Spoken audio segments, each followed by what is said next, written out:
Now that the new Superman movie is out, I thought it would be a good chance to make a video about what to read after you've seen the movie.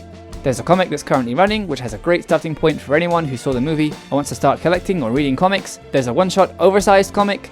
There's a box set of books collecting some of Superman's most well-loved stories, and there's a smaller and much cheaper version of the story voted the best Superman story ever told. And there's also a book which an upcoming movie is based on about Superman's cousin, Supergirl, that I think is very worth reading before the upcoming movie. DC is making a big effort in what they're calling their Summer of Superman. And for my money, the best place to head after the movie, if you want to find your entry point into comics, is over to Action Comics, a currently running monthly Superman comic. The week that Superman came out in theaters, issue 1088 was released, and in the previous month's issue, 1087, a new story about Superman's debut began. It's not his origin story though, it's his debut in public as a young man. His first time wearing the suit and using his powers out in the open where people could see him. If you want to start collecting or reading monthly issues, this is a great jumping on point because anyone can understand this story, and there are only 2 issues of it out so far. Don't let the numbering confuse you though, you'll be 100% fine starting here. You don't need to have read or know anything. DC has also released a one-shot Superman comic this week, which means it will tell a complete story in just 1 issue. It's called Superman Treasury, and it's an oversized issue that recaptures a feeling of how comics were printed way back in the 30s.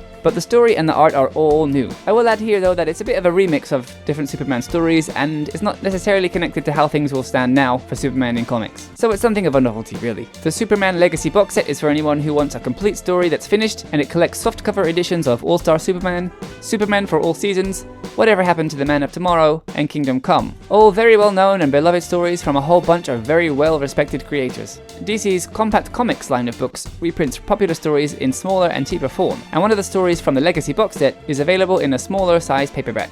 These have an RRP of about $15, but you can often find them for even cheaper than that. Lastly, I have to mention Supergirl Woman of Tomorrow, which is about Superman's cousin Kara. A movie based on this book is in production, and the book tells a complete self-contained story, which is just stunningly written and illustrated.